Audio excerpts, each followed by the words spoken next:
Good evening, and welcome back to MysticHour, a live podcast about all things mystical and nerdy right here on Proficiency Bonus. I'm your host, Christy MysticWater, and each week we will be having some cool roundtable chats with all sorts of awesome people discussing all the geeky fandoms, hobbies, and cultures.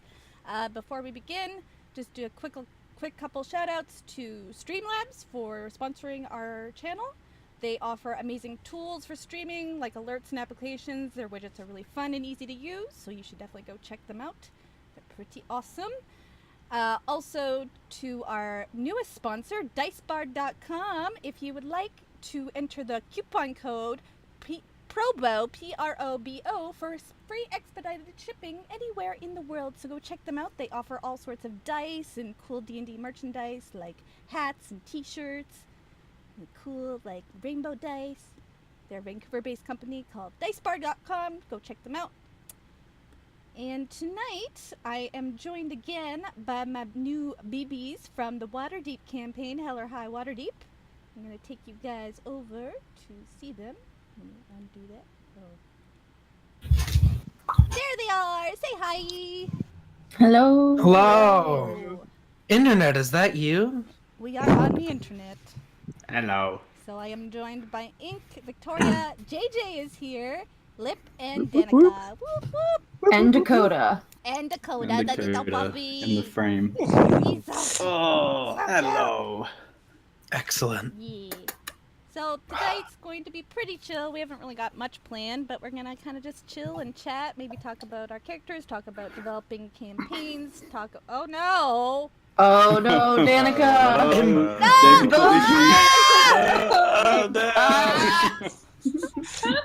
Discord aborted? Abort!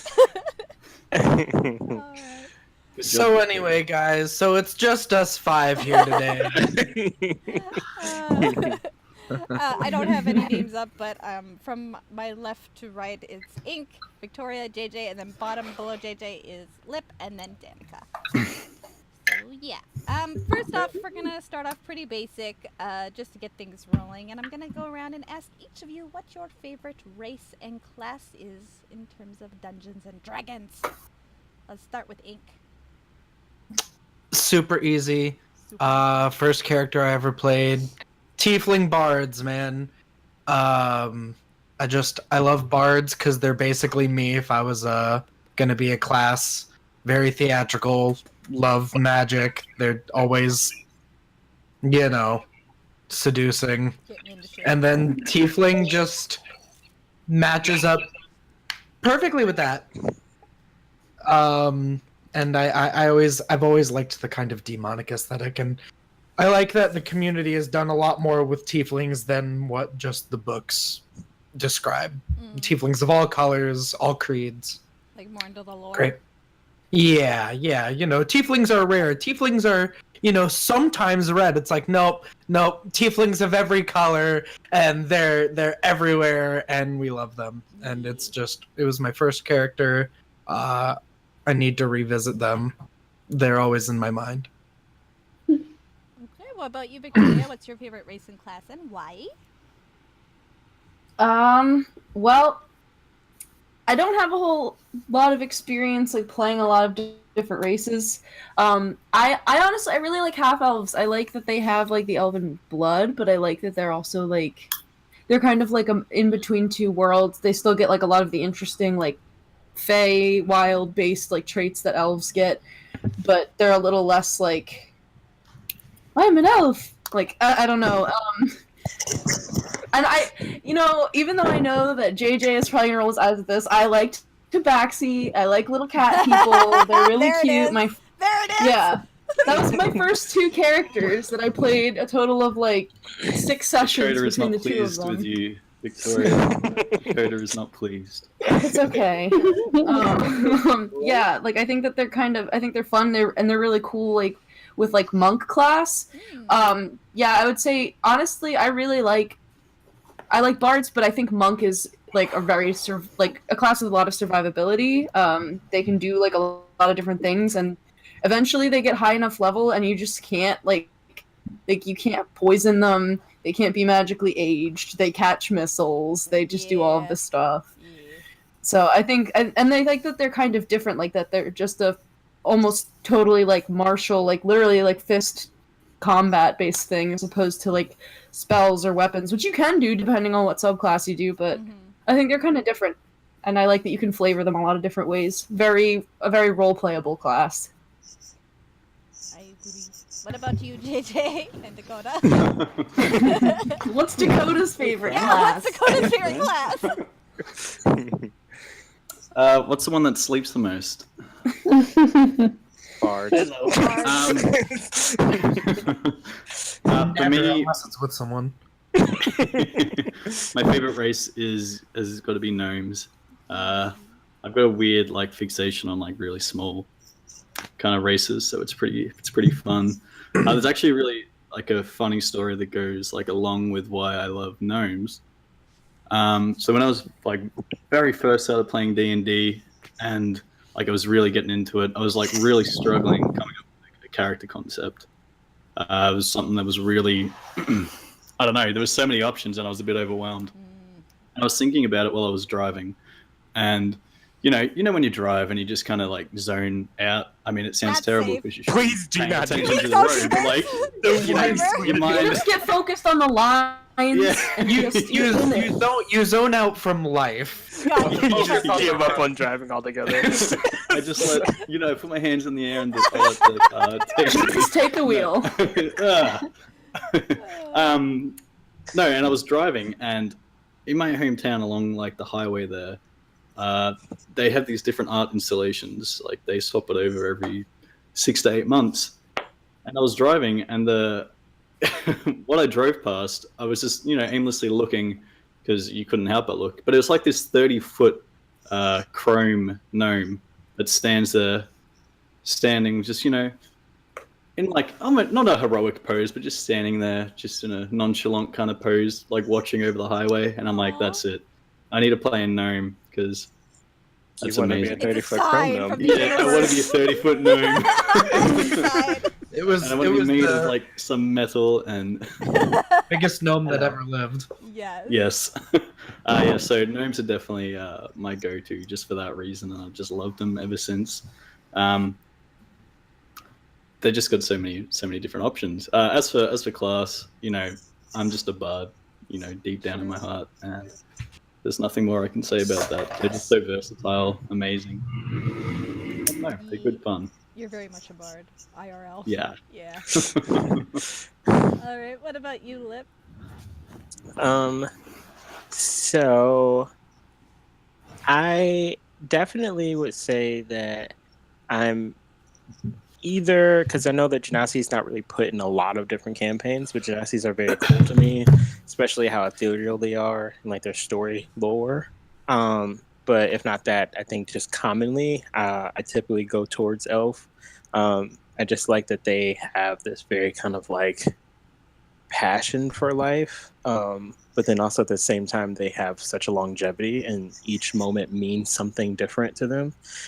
Whereas like they look at humans and just say like, you waste time on so much little things, but we have this long span of life. So I always thought that was pretty cool of elves, and how like attached they get to the human race. But then on top of that, as far as classes, I am most passionate about rogues. I think that rogues are just badass. Like how many things can you become absolutely amazing at as a rogue, and just like blend in with nature. They're like super ninja like. I love the idea of being like stealthy and sneaky, and I mean, a lore bard, but Always four bars. Yeah, but that Oh, yeah. expertise, like, is that just expertise is out of ridiculous. this world. Literally out of this world. So. It's so good. Yeah. magical. And then secret. that on top of actual elves as well is just like, that's like a perfect combo to me.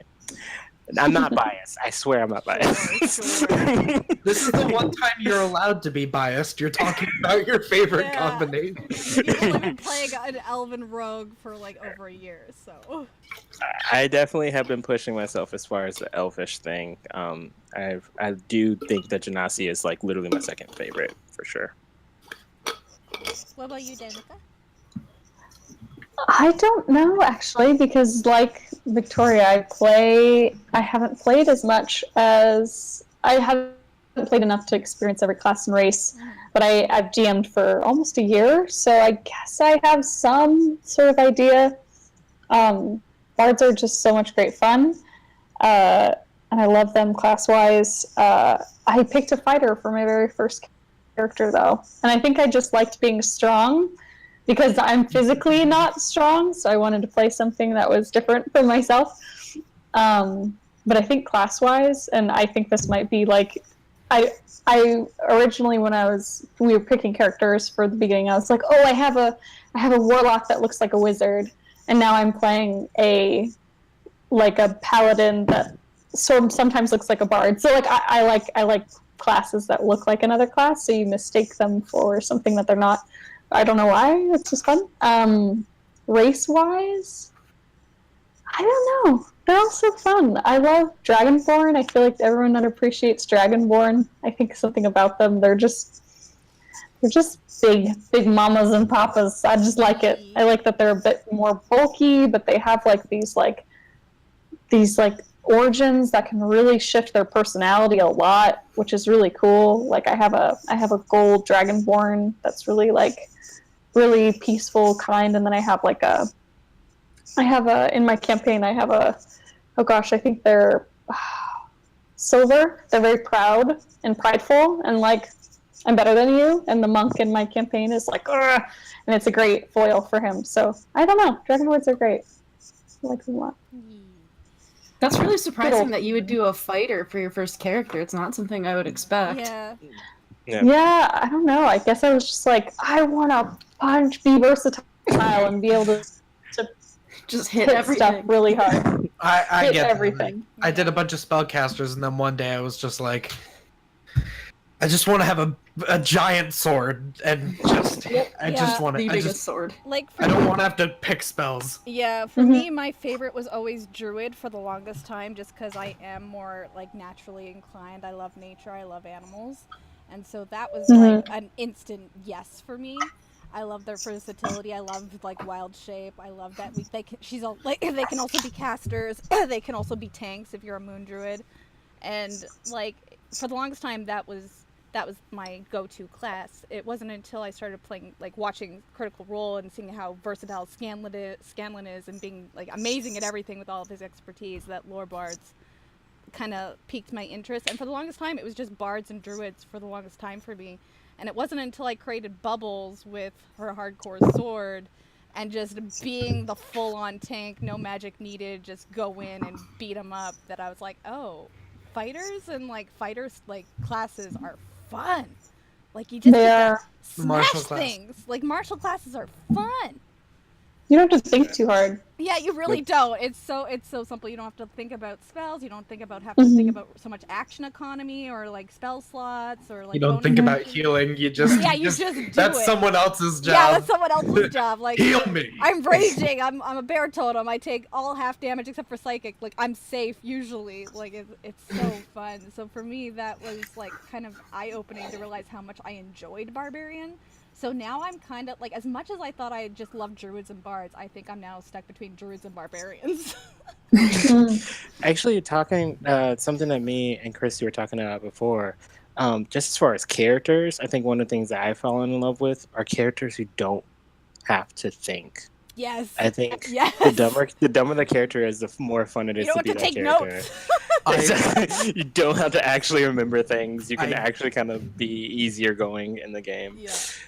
And I've liked doing that, but then it's like me as a player. I'm always like, I've had because my paladin is he's really dumb, and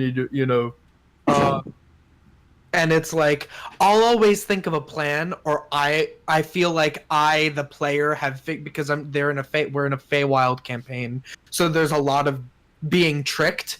And I will think I've figured out the trick, and I'm like, but my character he wouldn't figure that out, so I have to kind of role play it away. Role play it back almost. Yeah. So I do like I had another character that's like 18 or 20 intelligence, and I was like, now if I come up with like a weird plan or anything, like I can just say it as the character because they're way smarter than me in real life. So it's anything goes. So both ends I find really fun. My favorite race would obviously be Drow, just because they have such a rich lore and culture behind them. There's so much to play with. They have like the dark side, and then they have also the ones that have kind of like defectors into the upper world. And I just like playing with that idea and their culture and just how different like males versus females is, and it's kind of like a nice change. And like obviously like I like the color purple, so I always do purple Drow. But yeah, similar to what Lip was saying in terms of like longevity, like the full Drow elves live just as long as like a high elf. And it's kind of nice to play with the idea that even though they're in this moment with this party, they're spending the time, whereas if you're in a party of like humans or like gnomes, you're going to outlive them eventually if you don't die. Especially if you're a druid and then you get like at level 20 you live for like 10 times longer. So it's like it's a nice way to get into like the mindset of what would happen if I outlived all my friends and family. Elves make great returning NPCs though. Right? Yeah. You jump forward in the campaign, like all of the other characters lived out their whole lives. You go into the woods and it's like, oh, you're still around. Yeah, I'm still like in my 30s, 40s. You're all dead. It's so sad. I know, So it's sad, It's but like it's so nice. the most sad thing. When I think about like I've seen art of Keyleth like all gray, Oh, and like it breaks me. no one she knows or loves is alive anymore. That's so sad. Oh, some of them could have figured out immortality. You don't know. I mean, Scanlan could. If anyone could, it'd be Scanlan. Yeah. So, Christy, I Would have he a want question to for you. though? I don't know. Uh-oh. Leave his daughter behind. Uh-oh. Actually, Hmm. me and JJ have a question for you. Uh-oh. Oh no. If you had to pick something else besides an elf to be, what would you be? Probably Genasi. I like the elemental side. I like just because like I'm so into like Avatar: The Last Airbender, like any water bending, earth bending. Like if it's any sort of those type of magics, I really like the elemental side of things. So probably Genasi would be my next choice. Which type of elemental? Probably water, mystic water. Duh. Yeah, come on. I mean, just wanted to make sure. I mean, yeah. If I had to Played choose, into that. I will play into it. But I also like. I think the last one I would choose would be air. If I had to choose, it'd be water, then probably earth, just because bubbles, and then fire, then air. Mine is probably exactly the opposite of what yours is. The Air gets to like fly, right? Yeah. They I do. just wouldn't want to be They able get to- levitate. Yeah. I'm just biased for my waterbenders. That's all. I feel like this whole party, like we're all low key, like these kinds of personalities where we all just kind of want to play bard. Like, Right? Yeah. we're all like a little. Yeah, it's a whole party that surprisingly there isn't a bard, but everyone is. I mean, there will be. There will be. Everyone's kind of bardy. That's a question. In terms of multi-classing, would Okay. maybe not just for this campaign, but in general, well, I guess why not for this campaign? Would you guys multi-class in this campaign? If so, what would the combination be? Or in general, what's your favorite multi-class combo? I have. Yes, I've got a bunch of like big bads for everyone. And Oh, multi-class with, like... Oh no! Tell us! Give us the spoilers! Let us Spoiler know! alert! No. Go on. Since I will be multi-classing You will be, You yes. will. very soon, bard. Although I will be sad that I won't be getting, like, I'll be one behind. So everyone will be getting stuff, and I'll be like, I'm a little behind. It's fine. You're gonna get a Sorry. bunch of. You're gonna get inspiration. You're gonna get, like, Yes. expertise and stuff. You'll be fine. And Jack Yeah. Ball's trade, That's you'll be great. fine. I'm a little sad Smite will have to wait, but that was such a weird, too, like, the conception of that. Never in my brain had I thought of that combo before. And even if I had thought of it before I made this character, I would have been like, what? That's weird. Like, that doesn't go. but it just made so much sense for this character, and I think Lip was helpful when we were talking about it. I was like, oh, I have these 2 ideas. And Lip was like, why don't you just make it in one character? Yeah. And I was like, oh, why don't I? It's such a great option, I think, for people who are like, On the fence none on of these things. fully Yeah. define me. Yeah, like I want to combine them. Do it. It's not seen in like a lot of mainstream campaigns often, unless they're like level 15. But I think it's something that's really fun. This is something that I've written about in Opal's journal. I wrote out like a bunch of goals and ways that the character could go, because the way Opal's stats are laid out, I could do I think I can do any of the martial classes. Maybe not rogue. Rogue needs dexterity, doesn't it? Yep. Yeah, you couldn't do any so I of the could soul do dex-based ones, but... Yeah, so I could do... So Opal could be a fighter, Opal could be a barbarian, Opal could be a ranger, and Opal could also do any of the charisma-based classes. So I could do warlock, I could do sorcerer. Sorcerer is always weird to multi-class into because of the whole, like, well, you were born with it, so Right. it's, you know, so... Maybe it's Maybelline. But I mean, and then also obviously with the 20 wisdom could go into druid and have the double wisdom spell casting. So I talked about it a lot. Druid was obviously a possibility due to the fact that they are Furbolg, and so out of this entire party is the only person I'm sure has spent a day in the well, no, sorry, Blossom, but Blossom doesn't remember. But the only thing was I'm I also in couldn't a flower shop with the druid assistant manager. I could work with it if I had. True. I'm also curious why the Lilith's playlist has so many songs about the woods. I don't know. It was more like a something that I drew inspiration from, as opposed to something that Blair Witch actually Project. Let's go. Yes. Druid was tough though, because even though like it's one of those things where it's like mechanically obviously I should be a druid, it would just bump up my tankiness, give me way more spells. But Opal in their backstory like tried to be a druid and couldn't do it. So for it to suddenly manifest, especially now that I'm not in nature, seems odd. Could be an interesting twist. But so what I more so started looking at was like, what are Opal's goals? And Opal has come to Waterdeep because Opal wants to grow this religion. So they need fame, or at least renown in some form, which led to like the 2 quickest ways I could see gaining influence is either going a bard route and performing, or a different kind of performance. There's the like arena, basically just going right into an arena and basically being a gladiator, because that is a great way to get people's eyes on you. Not to mention would also be able to help heal injured people there using the cleric magic, and then being able to take a point in either barbarian or fighter there to kind of make up for that martial training. I find it's interesting so those are all things I thought for about. multi-classing, because a lot of people look at it as like min-maxing, like what's the best combination, whereas for me I'm like what makes the most sense character and RP wise. Like when I first made Bubbles, I wanted her to be a bear totem barbarian druid, like a barbarian. So that's, and it was just purely for Barbarian fun's sake, and they're like, that's not a good combination, you can't make magic when you're raging. I'm like, but it's fun.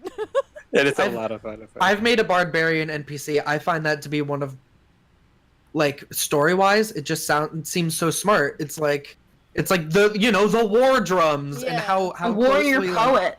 Yeah, it's just there's so many cool ways you can spin it. But yeah, so. What about you, JJ? What's a good combination for you if you were to multi-class anything? I don't know. I always fall into the trap of multi-classing just because I'm limited to how much I can play D&D during any given week. So I'm like, all right, I want to play like every single class. So I'm just gonna multi-class. Take one level of every class. single thing as you level Yes, I up. can have all their abilities. I've read an article that did that. But I'm a big fan of it. I don't I'm definitely not the min maxing type. I think if the story demands it, even if it's not by my own design, I will take a class I'll take a level in a certain class and play it that way. It may not ever be useful for me. I may not ever use it, but if it makes sense for the story, I'm more probably going to be more than willing to do it. I have another question for you, JJ. How did you choose these lovely people when you were going through all those hundreds of applications? How did you narrow it down to these Tell us why 4? we're better than everyone. Yes, basically, you stroke their ego. Tell us how amazing we are. All right, so what I did is because there was 317. Yeah. 371. He had a lot of work to start this campaign to even narrow it down to get us. And again, thank you for everyone for applying. You're all Yes. fantastic. So I could only, of hard to course, find a pick 5 people. 300-sided die to roll. Yeah, so I couldn't find that 317-sided die. So what I did is I just went to a random number generator. And ding, ding, ding. Did that 5 times, and everyone's number came up. So congratulations. How many Lucky interviews did you do? Yeah. I planned for 25. I think I ended up doing about 23. I think a couple never got back to me or dropped out last minute. But yeah, wow. I did 23 one-on-one interviews. And obviously you were all there. You know how long it went for. Yeah. Well, all of ours, something that we had talked about was how we all had really long interviews with you, and you were like, "I'm sorry, I have 57 other people I to have talk to to go." today." So many. There's so many. And you got sick in the middle of that. I did get sick, so I was struggling to fit everyone in at the end, but it worked. It worked. I was spooked there for a minute. I was like, you hadn't responded, JJ, and I was like, oh no, he doesn't want to in. He found someone who doesn't want to talk to me. Because you were like, oh, we'll do it today. And I was like, awesome, I'm so excited. And then you're like, sorry, can't. And I was like, oh, okay. Well, and then 4 or 5 days had passed. And then I was like, and then you responded. I was like, oh yeah, he actually wants to still talk. I was so nervous. I was like, oh. But seriously, I rejection. wanna know your method, because this could help other DMs in the future for compiling new campaigns. Was there a method? Yeah, to your what madness? order? Look, there's really no madness to it whatsoever. Pretty much, I Didn't based say it that off- when we interviewed together. No. I based it off everyone's personalities, how they responded to questions I was asking. If I thought they were, just decent, good people by the way they acted, the way they spoke, as well as if I thought their personalities were going to bounce with other people's personalities. So I had a lot to think about. So I had this 3-page kind of mind map going with everyone's names listed down, and I was thinking, all right, given their responses and their attitude towards the game and towards what we're trying to accomplish, I think they'd gel well with this person, or they've got the same kind of interest with these people, so I think they'd gel well together. So it was like a big mess of lines and connect the dots kind of thing. So it's like I was, trying to figure out a mystery or something. We like that. do have a good overlap of interest. We do have a good overlap of interests when we all met each other. I think you were a pretty good matchmaker. Yeah. I It think I was too. I think I instant did pretty chemistry, damn good. instant connection. Mm-hmm. Other than that, it was just if you're a DM planning a campaign, sometimes you don't have the time to go through and I guess screen all your players. But if you do have that time, I thoroughly recommend that all DMs should do that. Get to know the people you're playing with before you decide to jump into a game with them. Make sure your interests and everything kind of align with one another and with the other players. Because my ultimate goal here was to create a safe, inclusive space for everyone, and I think I've done pretty well in doing that. Yes. Yeah. So just have some feeling. It's more than just playing a game. It's you're bonding with these people. That's what it is. You don't just get on and then log off as soon as the game's done and not talk to each other again for a week or whatever. It's a family. It's a community. So Yeah. just dive in head first to it. That's my advice for all DMs out there. So JJ, I'm a noob myself, and let's say my username is probably Armir101, and I'm looking to get into some D&D stuff myself. What are some things that I think about when starting a DM campaign? Are you looking to start your own campaign, or are you looking to join as a player? Maybe either one. What's your advice for folks who are just jumping in? Just jumping in. Put yourself out there. Don't be afraid. Like, I know it can be a little tough, going out and meeting new people and putting yourself out there like that. But it's a necessary step, and it's the most important, the first step you'll be taking in this, big wide journey that is, D&D and meeting people. Put yourself out there. Apply on different forums. Roll20 is a great way to mix and match with people. Sometimes it doesn't always work out. That's true, but there are those times when you get lucky and you just meet a great bunch of people and you just instantly click. Other than that, I suggest going down to your local game store, seeing what games they have going there. Even if you've got friends that are interested in the game or that know about it, or even if they don't, just start to talk it up a bit and get them interested in it and start your own campaign that way.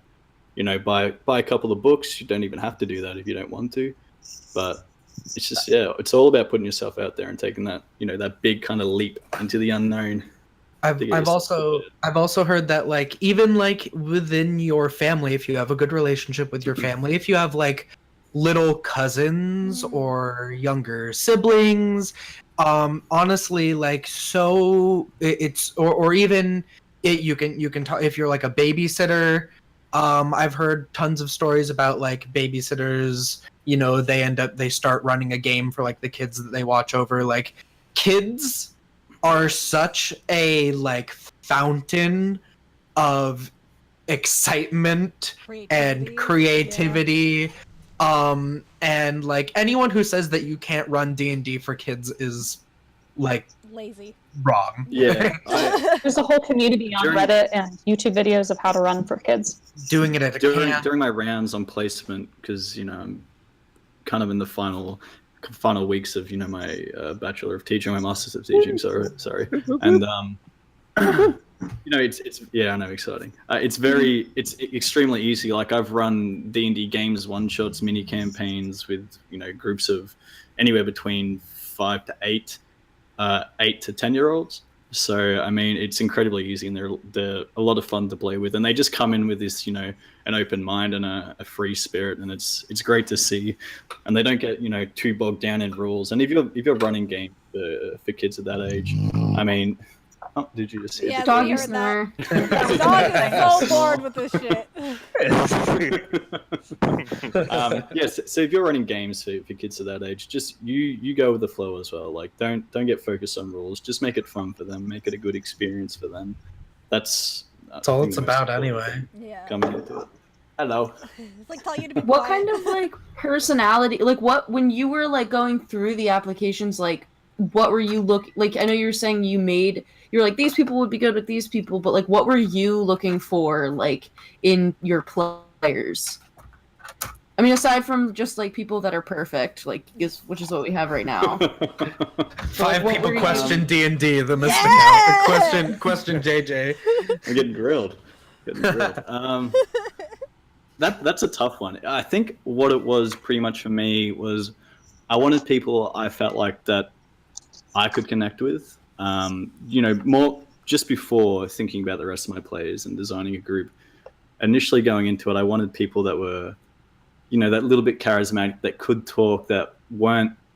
I know it's difficult sometimes just jumping on and talking with a random person online, but if you can break that barrier straight away and be charismatic, be friendly, be open, be forthcoming, that's a great start to that, or you're already building that relationship. So I think that's a key thing I was looking for. And that took precedence over, what all of you thought about the game in general and how it should be played. So I was getting to know you as people before I was getting to know you as players.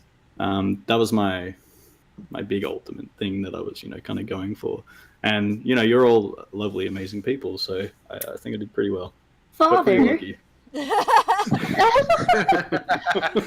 JJ, what were your first impressions of everybody in that interview? Oh, that's right, because we said Oh, I what our didn't first know. because we said what our first we all we asked said our what first impression of impressions you JJ, were. so we want to know JJ's first impression was of everybody, including me, if you remember That was that far back. That was so long ago. I know, Oh my right? god. I I struggled don't remember. too. I know, you're like 400 years old. Eldritch Gee beings, whiz. you. Oh wow. This is tough. This is really tough. You can make me last if you have to. I get really nervous about this topic. No. Super nervous about this topic. No, Lip was great. I think you were actually my first interview. You're my very first interview, and I went into it and I was super nervous, and I think that was probably the first thing I said to you. Like, I'm really fucking nervous, so like, don't stress. This isn't anything formal. We're just gonna be casual. We're gonna be chatting, just gonna be getting to know you. Like you intrigued me in. Well, you still do. You intrigued me. I heard of you before through Christy, and I think we were going to be in a one shot together, but it didn't end up panning out.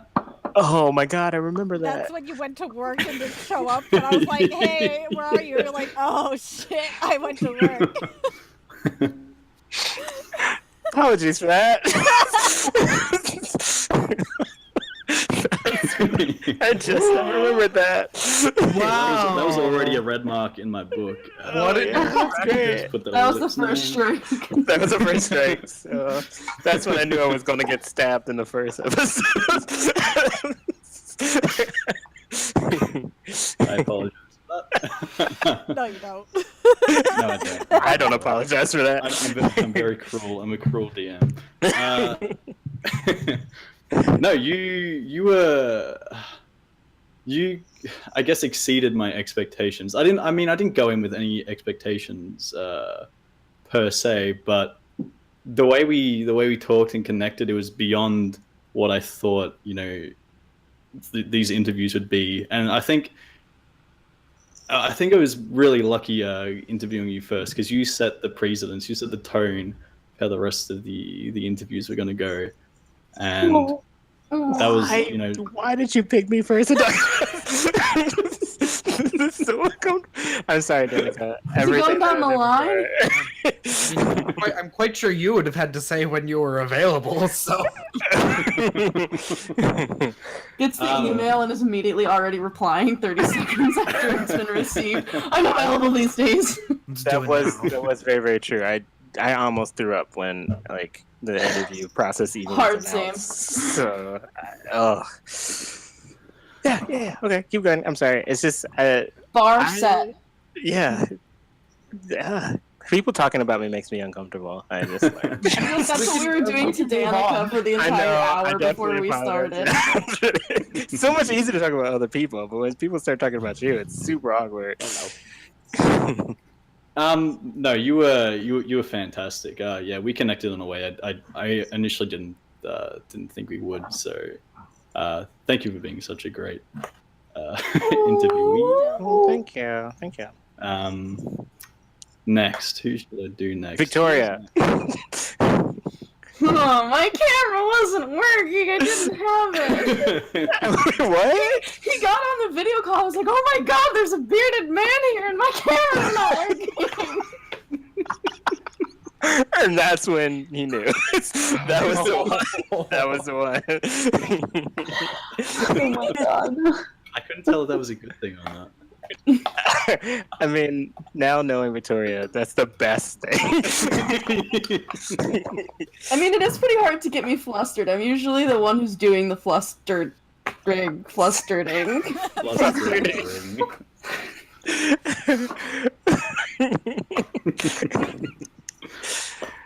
think it was I think we had Dylan Inc.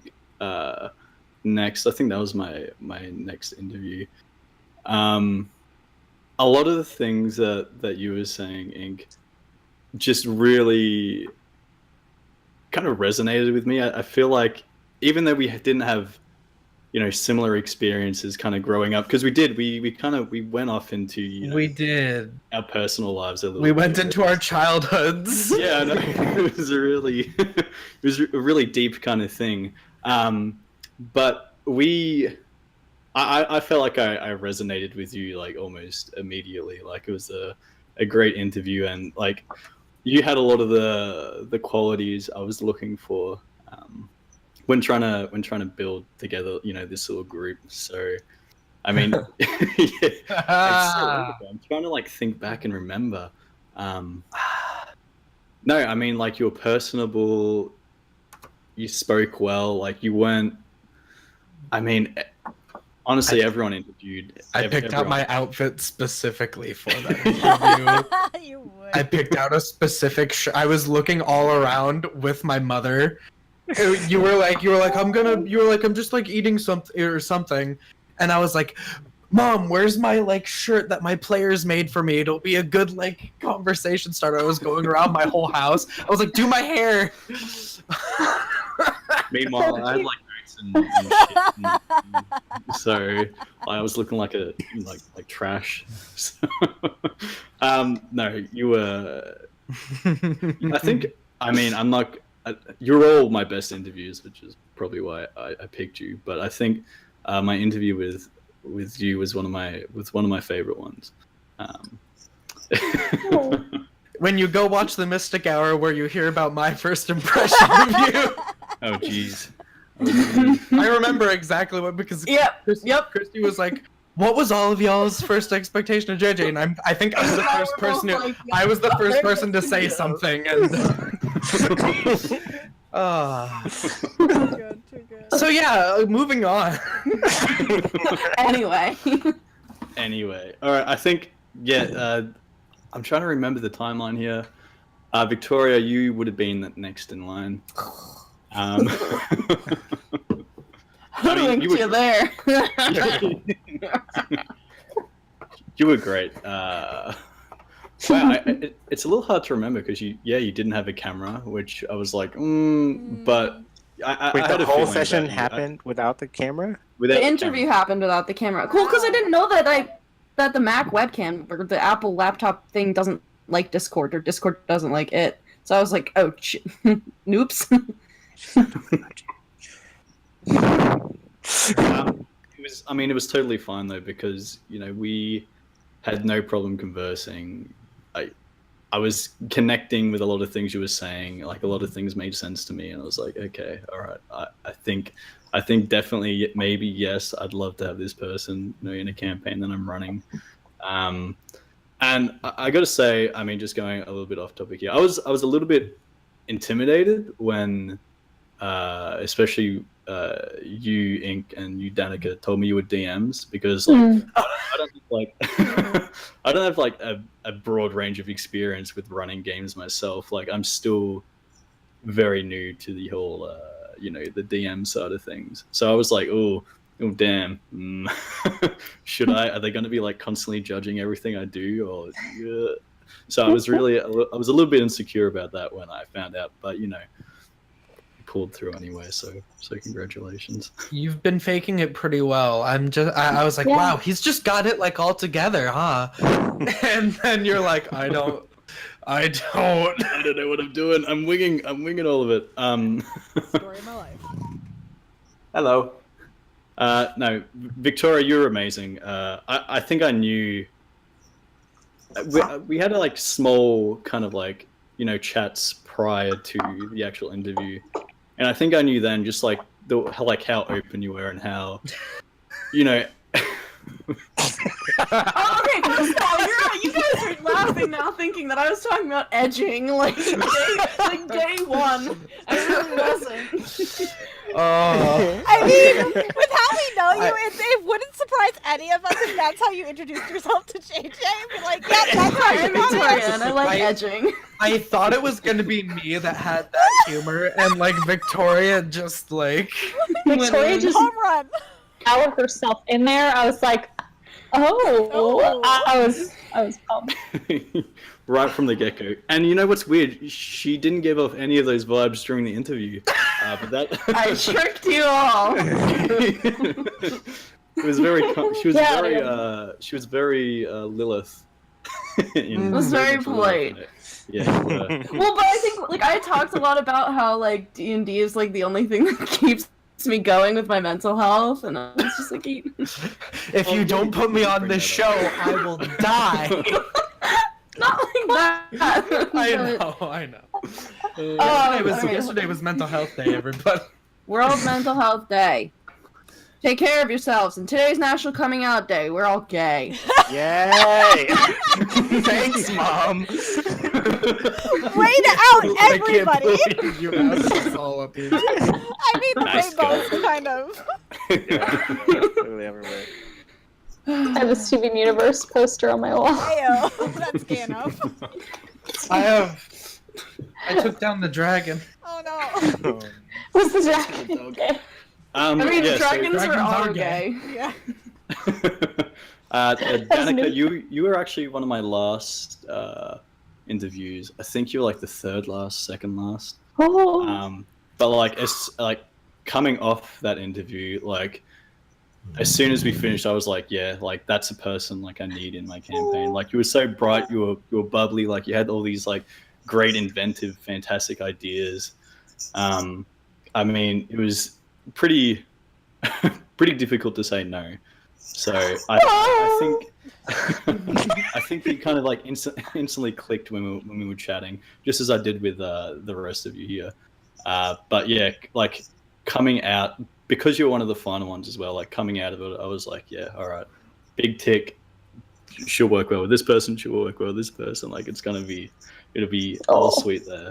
So yeah, you all interviewed her. And then Christy was there, so it was like... Yeah, Christy kind of like, she pushed herself into it. Hey now, like, hey, you know what? You know what?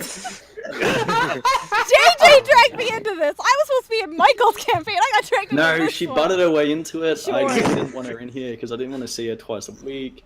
Yeah, it makes sense because she was just like, I'm gonna be in this campaign, and I totally want you to like talk to me more. So we're gonna guys do Wednesday are and so Sunday. full of shit. Oh yeah, every time Christy's on the chat, I'm just like, oh, Hey, again. you know what? I'm just gonna see myself out. I see how it is. She's like, It's I'm not gonna be in this personal. Wednesday campaign. I'm not gonna be one character. I'm gonna be like 18 characters. It's not us, it's you. Yeah, I got it. Oh, just kidding, I think love I was the Christy. one that like instigated that. Like I forced you pretty much. Like don't be a druid. Don't bring one of your former characters in. Play something fucking new. Be That's creative, true. please. Please, I beg you. I want you to expand. Do something different. And so yeah, I'm really thankful for Blossom, Blaze, Aki. You made such a cool characters. No. Yeah, like Characters. Characters. They actually are really good though. Like your They are. transitions are Oh. so good, and like all the even though yesterday was non-canon, like oh my god, like Blaze's whole like monologue about the system was just like so good. No. And I love how I like how some altars will be closer with others, and I think with other characters, and I think that's really cool. Like I can already see like Blaze and Rix are gonna just get along just fine. And I think Blossom loves that's great. Opal, and it's and I feel like Aki and Lilith We have our lady And Robin tea time. go and together. Robin. Mhm. Yeah. I think those three like go together really well. Mhm. Although I Robin's definitely gonna see, get like, along with Christy... Yuki because he's gonna fireball everybody. We're all gonna be dead. I see Christy in all three so far. I see very like they're all heavily influenced by Christy. Like I What just does see that like mean? all these different aspects of her personality in all three. Oh, just from knowing you for so long, like it's Sure. just like Yeah. okay, that's a very Christy thing to say. That's a fun thing to talk about. Like because you talked about how all of us were in interview, and now you've seen the characters that we've made. Wait. You I know. wanna back up. He back wants to up. completely back up and change it all over Wait, again. back up. I want to know your first impression of me like a year ago, because like I don't think we've ever talked about this. I hated you. I thought you were dicks. No. There it is. It would explain everything I've ever done. I was the one. I was the one that pushed for you. I was the one that pushed for you when you chucked your application up on the for the stream on Roll20. We were kind of, I mean, going to go into a. We kind of wanted to limit the amount of players we had going into Storm King's Thunder, because we played, like Matthew, Michael, and I had played previously, and we had about 6 or 7 player characters. So it was a very busy game. There was a lot going on, and like we were all very like role play centric kind of people. So I mean, like, we hardly even touched the surface of the previous campaign we were going through. I mean, it just went in totally different directions. Yeah. So they had these ideas, like they wanted to be like, they have like a strict, 4-player kind of policy thing, just to keep things fresh, keep things running smoothly. And then you threw your application up on Roll20, and because I was going through all of them, just seeing which one I give my recommendations to, and you posted yours. I'm like, yep, she needs to be on the show. She sounds great. I mean, yeah, you just wrote your application out really well, and I think it worked out pretty well. You jumping in on Storm King's Thunder. I also did want another female presence on the show, not for any of our sakes, mostly for Zos's sake, especially her being a little bit younger and a new player. Like, I wanted there to be another female on the show for her, so she felt more comfortable coming in, playing the game, instead of just her being there with a bunch of other guys. And it's funny because Zos was actually saying when I was interviewing her, like, she was excited to be the only girl, and then I got dragged in, and she was like, "God damn it, I'm not the center of attention." I'm like, "I'm sorry, Zos." I think she says that, but I think she's actually really appreciative that you are a part of the campaign, because it would have been, I mean, I can't put myself in her shoes, but it would have been a very intimidating experience. I think it would have gone a lot differently too. Yeah, if it was just a solo, just a solo female kind of campaign. So I'm glad that you threw your application and then jumped in, and that I really pushed for you, because they did want to limit it to four people. So you have me to thank for that. Oh, thanks, JJ. Yeah, no problem. So you're the reason I'm here right now, then? Yes, absolutely. So the way I see it, you owe me. But I'm owing you with my internet speeds. Exactly. Did you do the old application or a new application for Waterdeep? Me? Yeah. What do you mean? When you applied? She did her own application. No. Yeah, you did. I did a test. You threw in one. Yeah, I did a test application. Because you're like, does this thing work? And I'm like, let me try. Oh, okay. Yeah. Because you'd already done it with the other campaign I did outside, so you were familiar with the site and everything, the website with layout. Because I didn't do the old one. No, I did the one that you did, because we were testing the Google Docs. Right. But he pretty much already said that I was in, but we wanted to make sure that it was working. Everything was okay. So I could have totally have read your application. Yeah, it was just bubbles though. She actually did say in her application, if Lip doesn't get in, I'm not going to be playing. I did not. I'm pretty sure he said the opposite. Okay, I did push for Lip, but I he did says not. He wants to be no, Maxian. So she got the knife and she plunged it into my ribs. I should have written secret messages to Lip in application for Strahd. Yeah, because that was the thing that's really strange is that I can see for the first 4 applications after mine, I could see emails come in, and I freaked out because it was just like, yeah, you applied for this this campaign, and then it said I applied for this campaign again, and then it said I applied for this campaign again. I was like, oh my god, I only applied once. JJ's gonna think that I'm like neurotic. I'm sending like 8 different applications, and I realized that the emails are different. I was like, oh, okay, then I should probably change that as soon as possible. I remember for my application for Strahd, I was like all nervous. I was like, it didn't go through, and Lip was like, hold on, I can check. No, it didn't. No, it didn't. I was like, did it go through now? And you're like, yeah. But I still second guess. I'm like, but what if I actually didn't get it in? That's the thing. Like, even though I pushed for Lip, because like I did want Lip in the game, just because I do enjoy playing with him for the past year. I was totally okay if you didn't get in, but the fact that you went in and went above and beyond with the Google Docs to help JJ out, I'm like, you're giving your own self brownie points. I don't need to help you. You did it to yourself. And it wasn't even like trying to get brownie points. It was just the fact that I was not going to do this PDF.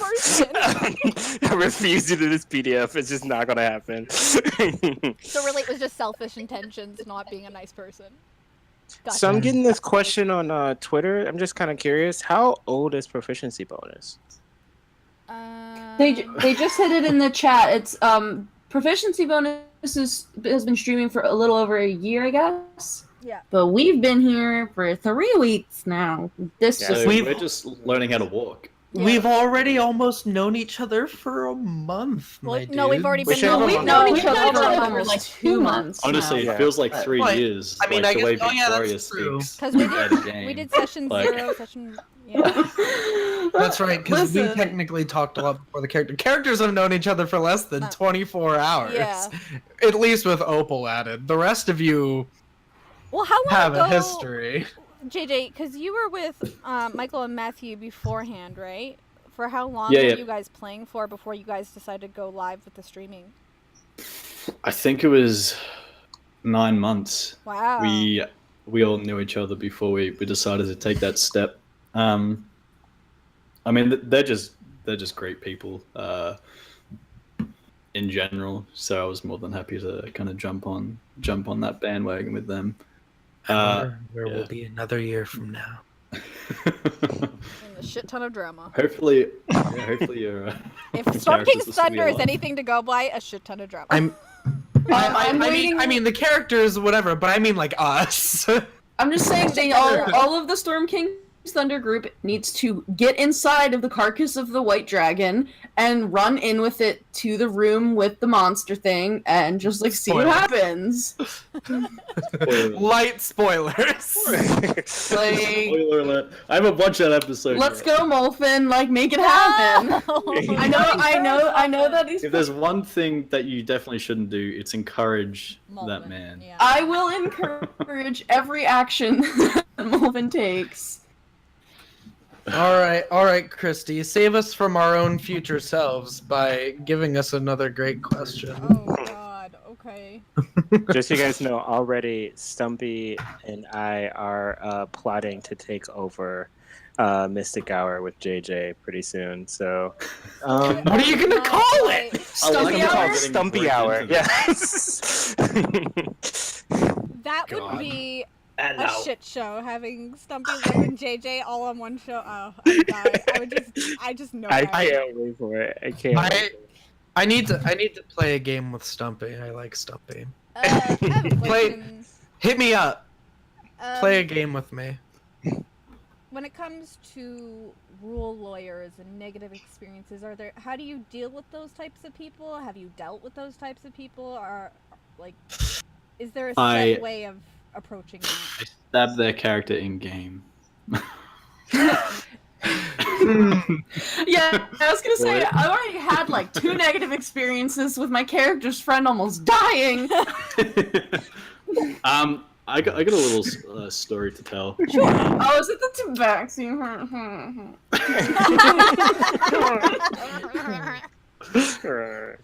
No, it's not. So when I first decided to try my hand at DMing online, because I had done it for a few friends, we just ran through Tomb of Annihilation for a few sessions, which is really fun. But real life and stuff catches up with people, so unfortunately, I had to call it quits a little bit earlier than we would have liked. I decided to run a Lost Mines, just an introductory adventure for I think it ended up, it did end up being an all-female group. Not how I planned it, but I mean, those were just the types of people that threw their applications out, and they were the best applications there. So it ended up being an all-female group with me as a DM. They're all amazing people. And there was 4 of them, but one of them couldn't make it to every session, so we decided to add another person to the campaign. And this person happened to be another guy, so he was the only guy in the party, and he was as soon as he joined, I felt like the dynamic of the game almost changed instantly. Like you could tell that he was not, I guess, excited about being the only male player in the game. Like it threw off the power balance for him a little bit. You could tell. And we were playing. We were just innocently playing, going through the Lost Mines of Phandelver, and we all we wouldn't have our cameras up just because some people weren't comfortable with that, so we just decided to do it a voice only kind of thing. So he would sometimes just type stuff in the chat, being lazy or whatever, which I wasn't a fan of because I like to be vocal, talk, just add that extra sense to the game rather than just being a text only kind of game. Anyway, so he's obviously forgotten to mute his microphone or mute whatever he was speaking on. And in the background, we all hear, and mind you, this is a game that currently had 4 female players. He started to verbally assault his partner, his female partner, in front, or I guess in front of the table, screaming at her, shouting obscene things, which I will not repeat. All while these female players were listening in and hearing everything that was happening.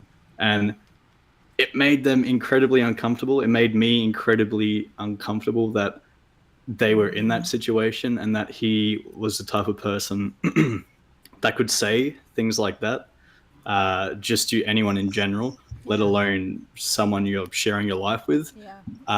So in an absolute instant, I let him know in front of everyone, like, that's not okay. You can't be doing that. You're not welcome in this game anymore. And he left the group voluntarily after that.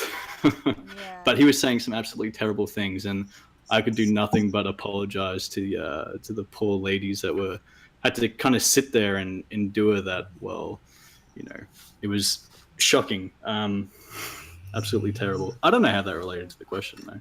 So sorry. Well, that is a negative experience because I was talking about how you handle negative experiences or role lawyers in general, That was very much a negative experience. So that's actually a big reason of why I like to, I guess, have those one-on-one interviews with people before I get them into my games, just to make sure they're good people, we're on the same wavelength, and an incident like that will not occur again, because that was a big dampener on the experience. Yeah, for sure. That's crazy. Yeah. What about anyone else? Have you guys have negative experiences or? The worst thing people snoring in the middle of your game. Booted from the table. The worst thing I had, because I never had a rules lawyer, because mostly playing with friends, I was always the most up on the rules. So it was normally me, correcting other people, but not, as the DM. But I did feel like I had an issue with an unmotivated player, or at least an unmotivated player character, where it was just there wasn't really a way to get that they just didn't. It was a character that didn't really care about engaging in the world and the current plot that was going on. And the thing was, I've had people that are they have an existing character that they want to, they're like, I want to be this. And it was one of my first, so I was like, bring in whatever you want. I was just saying I didn't put any restrictions. So there was a lot of you want to do a homebrew class? Cool. You want to do a homebrew race? Cool. We'll do it. But I felt for that being so open, it actually ended up being kind of limiting, because it led to, because the thing is, in D&D, right, no matter what kind of character you are, because there's so many different characters you can be, you want to be a character that works with the group. You know, you can't do the lone. You can have the lone wolf personality, but it's like for It's a whatever team reason, game. Like you're playing with friends. You're not playing by yourself. Yeah. It's a you have to cooperative. find you have to find a reason that you're a part of this group, and you have to find a reason why you are an adventurer. Yeah. Right? Because you need to go on the adventure. Like, and I felt like I had this character that they would honestly have been just as happy Soloing. just staying at their place of residence and continuing their job. And it happened twice. This person that made two characters, and I was like, they feel like the same, both kind of researchy type characters. And I was like, I need to find a way to like engage you. So like retroactively, I had to just do some better story hooking on my part. Thankfully, someone else played like a childhood friend of that character. And that person was more adventurous and kind of like, well, now I have to watch you, so come on. But I think looking back on it, what I would have done differently as the DM is had a little bit more of some proper session zeroing. I felt like everyone always kind of wanted to just get into it. And it had been tough in the past, like to do a one-on-one thing or even just everyone sit in as a group. But it's like I felt like if I could have fixed it a little bit more had I actually kind of put my foot down a little bit more and been like, look, you all agreed, like we all agreed that we were gonna do like this adventure. So like make someone that wants to go on that adventure. And in a sense, that is give a yourself type a reason. of boundary. That is a sense of putting boundaries on your players, being like, hey, this is what I expect from you, like expectations and boundaries. And like I know you said you left it unlimited and open for them, but they knew like what the theme, what was gonna happen. But yeah, it was for my first time because I didn't want to be like, oh, only do the player's handbook races. But still, by putting that forward, saying, hey, you guys are playing a cooperative game. This is my expectations for you going forward. Like you don't have to limit their character selection and character traits and stuff, but you can put a limit on like what you expect from the table. Like I don't expect one player to go off by themselves because I can't multitask. I mean, some DMs can, but like if only one character is going off and the rest of the party is doing something else, you're going to focus on the rest of the party. Yeah. So I think, and I also think possibly some good advice to give, because a lot of another problem that my players made me a shirt that says, "This is the game." Because I would always put out a scene and then I would stop narrating and I would pass it off to the players and it would just be silence. And I knew these people, like I knew that they could make great characters, and while a lot of them were shy, I was like, you don't have to talk in character, you don't have to do a voice. But so often there was kind of these lapses, and that's why I would go, come on guys, like this is the game, like just step into it. And I think some good advice that I would give now is, even if you're playing with friends, if it's like the first time, I think it actually really helps to just have the characters be pre-established, either in small groups like what we did for Waterdeep, or just there's nothing wrong with opening it up and being like, you have already been adventuring with each other for some time, or you are already friends, because that gives them because you're friends in real life and you know how you talk to your real friends.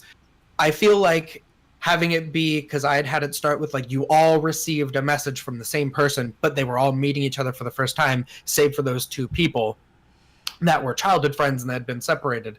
I think great advice for people that are just playing for the first time, no matter what, or even just in general, like don't be afraid to have those pre-established connections. I feel like it makes it stronger, and you start off on a really good foot. Instead of everyone being strangers, it's nice to be able to at least have one or multiple people that know your character a little bit more, so that you don't have to feel so closed off. It saves you from that awkward interaction of like being like, oh, hi.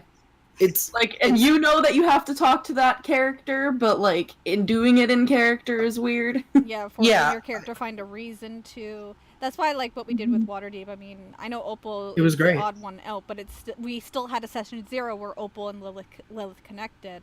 So in a And- sense that like we're all connected, like bilaterally in some sense. Yeah, just doing that one session with Lilith and then talking with Victoria a lot afterwards just about how that session went, and just because even though they're in terms of time knowing each other, it was hours. Yeah, it was known like each I other think for hours. in the hours. I know you the longest, like, and I've known you like in game for like maybe 25 hours instead of like 24. Yeah, and so it was like even then, but there was so much that went into it, and and being able to do that fun kind of when we were brought in together, just having that little bit of like feeling like you've caught the end of a conversation and there's a callback to that conversation, just having that where Victoria knows what I'm talking about and everyone else has to do like a what happened just before this. Yeah. You know, it's just so much. So even if it's just you met each other hours before and this happened, it does so just much for the enough, start of yeah. your campaign. Yeah. You can do a whole bunch of strangers meet up by circumstance. You're all thrown into a jail cell together is a great classic one, or pulled through a portal. I'm quite sure there's a lot of campaigns that start with like you're forced into that situation together. But I find that is for someone that's at least played a little bit. If it's a first-time player, I say definitely like just do those pre-established connections with people. In the long run, it won't change a lot because these are still first-level characters normally. Yeah. But it gets rid of so much awkward stuff in the beginning. I think it solves a lot of issues. Just commenting on what actually JJ and Michael talked about when they were last on your show. Sure. I hated the first time I played D&D. Yeah.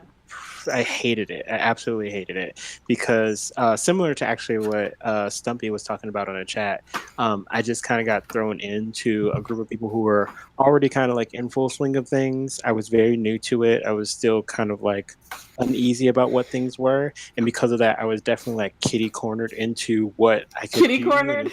Yes, kitty cornered into what I could actually there. do, what I could choose. Yeah, and the whole time I was just like, I don't understand what's going on. There were a lot of rules that they were just anticipating me to just know. One of the things that I did like about it was that there was like this cool kind of role-playing essence, but it felt like every time that I wanted to like step in or like kind of bounce ideas off of folks, it automatically got shut down because it was like the rules don't allow you to do that. So it got to the point where I was like asking myself, like, can my character go to the bathroom right now? Like, is that something that I can do? And we're like, well, it's not useful to do that, so we'll tell you when to do something, and then it will continue like playing the game. And so eventually, like afterwards, there was like a period of time where it was like, whatever this game is, it's stupid and I don't like it. And it was actually when I started hanging out with a bunch of like improv actors that had played it like regularly. They kind of played it with this idea of like yes and everything. So if you wanted to try and do something, we're just gonna like make it work. Exactly. You want to So go to I the do. bathroom, roll a con saving throw. Exactly. Make it to the toilet. Exactly. Poop And your then you pants. roll and you fan. We're going to talk about everything that happens. I did like that in the sense that there was a balance.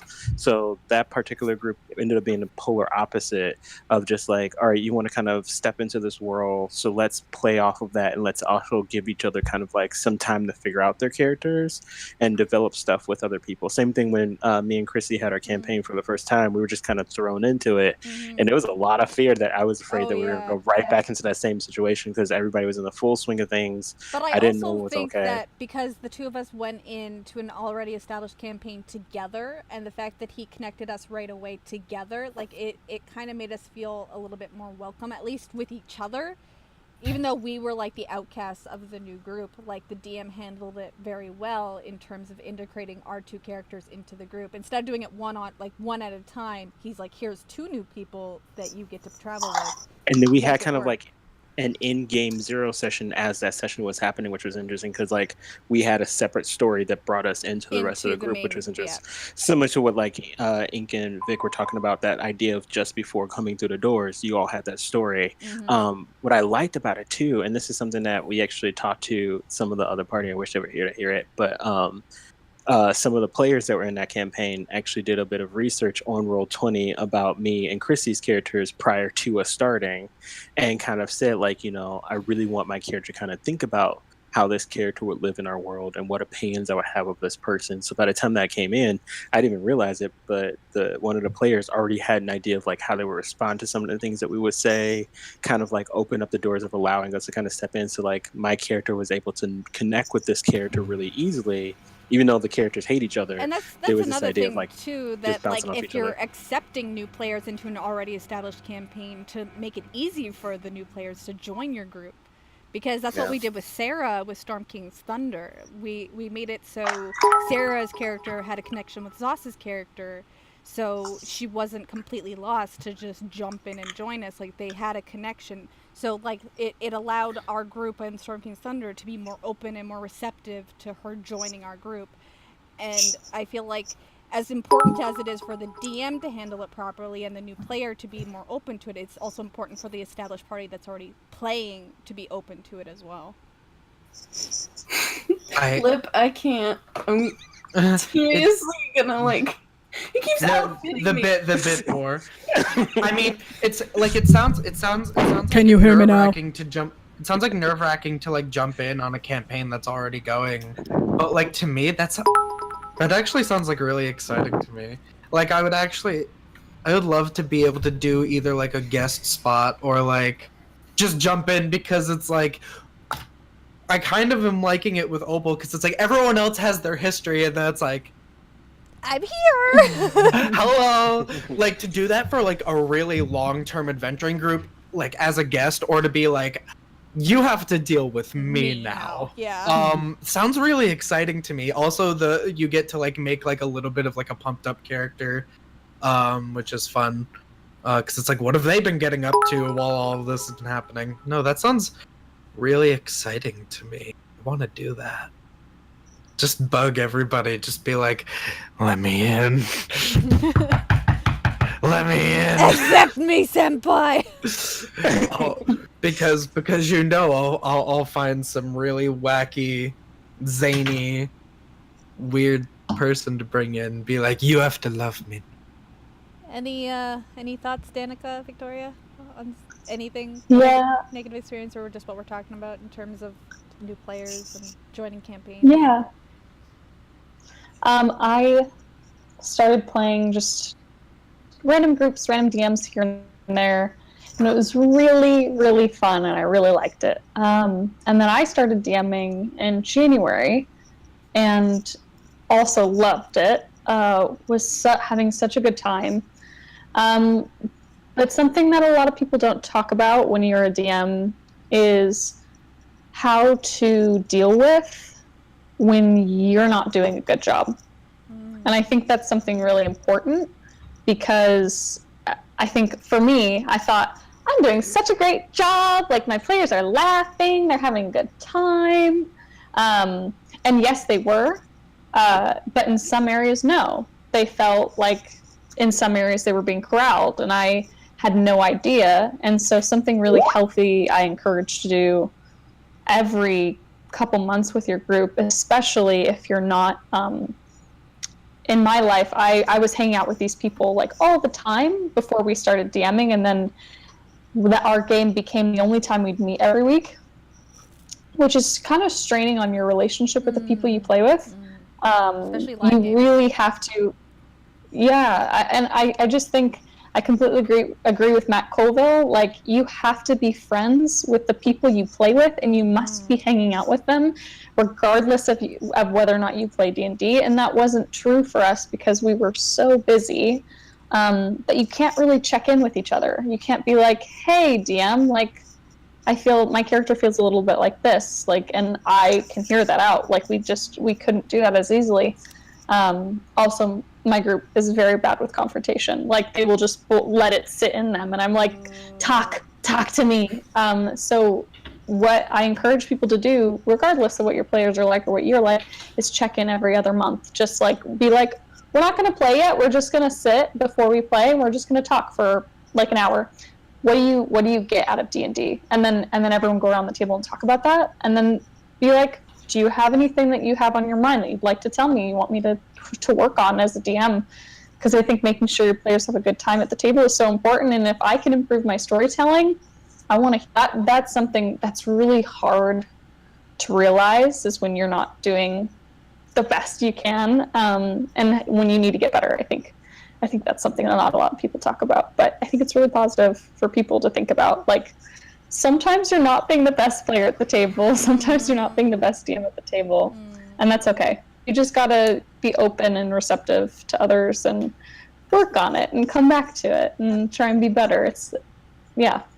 And that's what I like about this group. Like, even though we're not at a live table, like we're not hanging out every single day, we still make time for each other, and we still talk to each other and have video calls and chat all the time, and to just stay connected and actually establish friendships outside of game. Yeah, it's really positive. I wanted to be around these folks so much that I actually called them while I was at work the other day. It was the best day of my life. It's very fun. Wonderful. It was absolutely wonderful. I was at work too. Just hop on an Amtrak to Rhode Island. Disclaimer: I'll show you all should around. not play. You should not do video calls at work. This Do is not. Because you don't know what kind of sounds are going to come out of that when your boss walks by. This is the lesson here. A lot of trouble. A lot of trouble. Well, I think we should start wrapping up soon. Probably. If there's any last thoughts, we should. Yeah. I would haven't say had open any it up real to bad chat. experiences because I'm a noob, so like that's cool. That's good. Yay!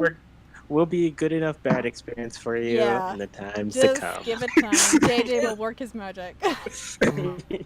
I would say, is I there feel any like- last? Woo. No, go. I feel like you already destroyed Victoria in those opening sessions. Though. You broke her so quickly.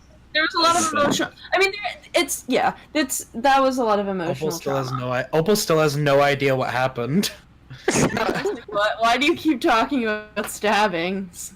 I want to keep playing. I want to keep playing. Oh my god. JJ, can you run us a special thing right now? What happened? Well, I was actually gonna ask Christy, later, but I was thinking, like, if you don't want to run, Mystic Hour, we could take over Mystic Hour and do a special episode of Hello High Waterdeep.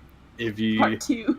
if you wanted to get your little extra fix in. Okay. You know what? I will say Occasionally. occasionally, not every week, but I will say maybe once a month. Oh my gosh. We can have. Is it going to be canon, JJ? Well, it can be. It could be our adding little extra shopping stuff to the trips. world. Like, it may not even be your characters. You may like design one new shots characters. just in Waterdeep? Yeah, just Okay. like extra. Do you lore hear that, to the Stumpy? world. Do you hear it, Stumpy?